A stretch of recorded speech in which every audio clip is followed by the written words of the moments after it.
Playing classic NES games in FCE Ultra Emulator and managing FCE save state files. These let you save and load your exact game state at any moment. I'm Evan Brooks, Certified Support Engineer, and I'll show you how to use these FCE Ultra save state files effectively. I'll be introducing you to the true time saver at the end. This involves the correct application of a single premium FCE file inspection utility designed for broad-spectrum file support. A user encounters an FCE file when saving their progress in a Nintendo Entertainment System (NES) game using the FCE Ultra emulator or its derivatives. This file is a save state, capturing the exact moment in the game.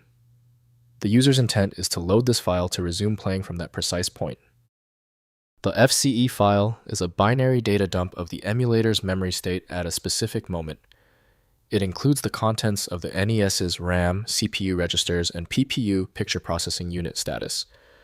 This design allows for a complete and instantaneous restoration of the game session, a feature not available on original hardware.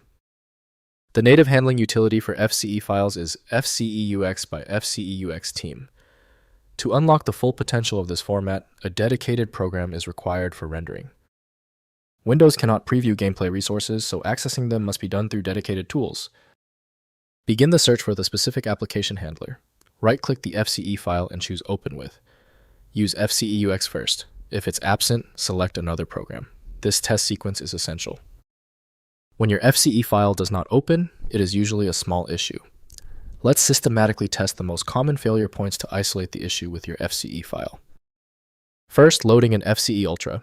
Launch FCE Ultra or FCE UX with the matching NES ROM loaded. Use File then Load State or the corresponding hotkey, typically F4, to open the FCE save state.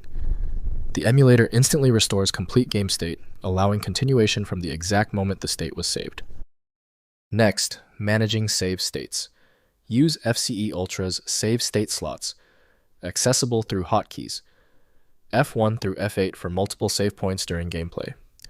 The emulator manages multiple FCE files automatically, allowing experimentation with different gameplay paths. This tactical saving enables advanced gameplay strategies and speedrun practice routines. Finally, sharing with other players. Share FCE save state files with other players using the same NS ROM and compatible emulator version. Recipients place the FCE file in their emulator's save state directory and load through the menu or hotkey. This enables sharing specific game moments, puzzle solutions, or tutorial scenarios across the retro gaming community. If compatibility checks failed, it is likely because the file extension name is shared by different developers for unrelated formats, causing your PC to use the wrong reading language. Rather than guessing, you can try switching to a dedicated parsing engine that is built to identify file structures autonomously and may offer a better chance of opening stubborn formats. Our troubleshooting is complete. The failure of the previous steps suggests a need for superior format intelligence. FileMagick is my recommendation for professional-grade access. FileMagick.com has the download. Tell me the status of your file in the comments. Hit the subscription button if you want faster solutions in the future.